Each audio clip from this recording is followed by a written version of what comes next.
Well, for starters, I just want to say I thought our crowd was really alive, really great.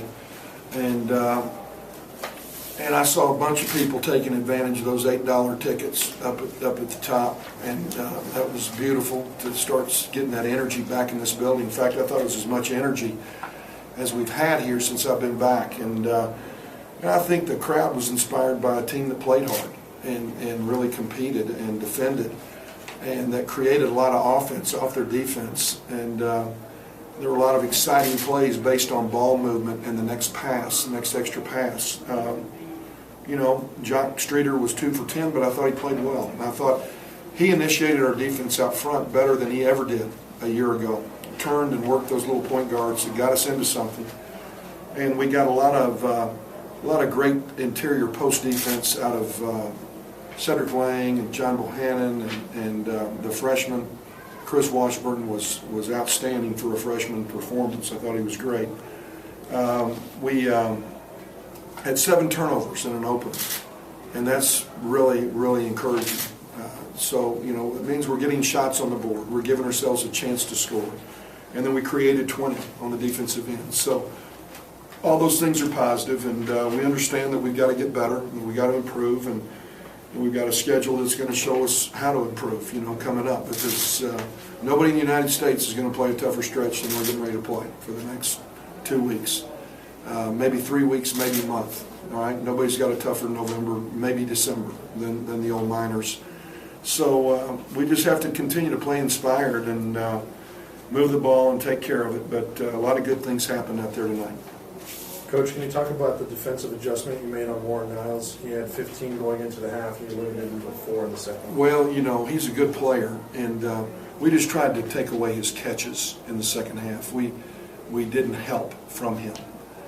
First half, we tried to utilize that defender to help on the backside of a very inside-oriented team that wanted to throw the ball inside, and he made us pay. So we just extended and took away catches. We just limited the number of times he touched it in the second half with space. Yeah, he's a very good player.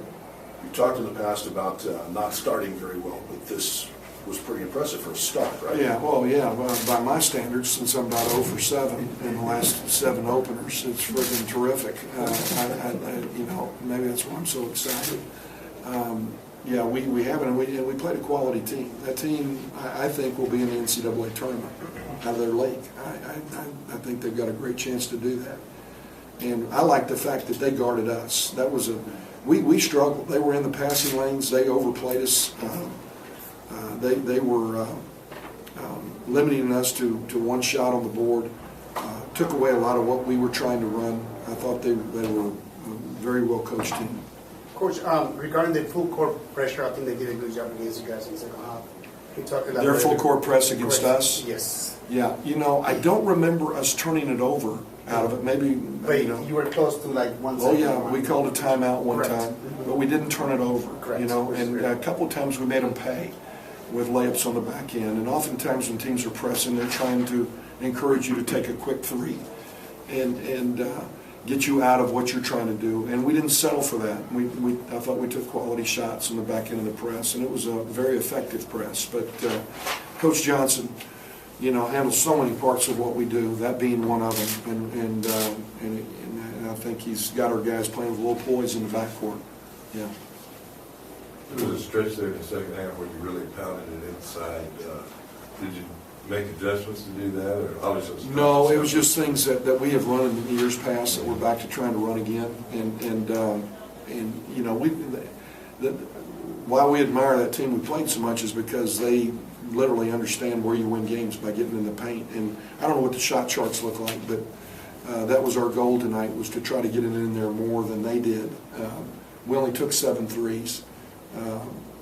Which you'd like to take a few more if you're open, but they guarded us at the 3-point line, so we didn't just jack shots that weren't there. But I thought our bigs didn't try to do too much, and were willing to kick it if the play wasn't there. But the ball moved, and that was encouraging.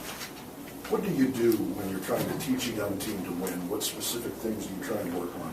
Well, you just want to try to let them know that every team's got to have an identity, and And a great place to start is by limiting teams on the defensive end. You know, if you can hold a team under 40% and then limit your turnovers, okay, and really bear down and play against yourself, and then you're giving yourself an opportunity. You're just giving yourself a chance. It's no different than pro football. You know, they talk about who's winning the turnover game, you know, every night.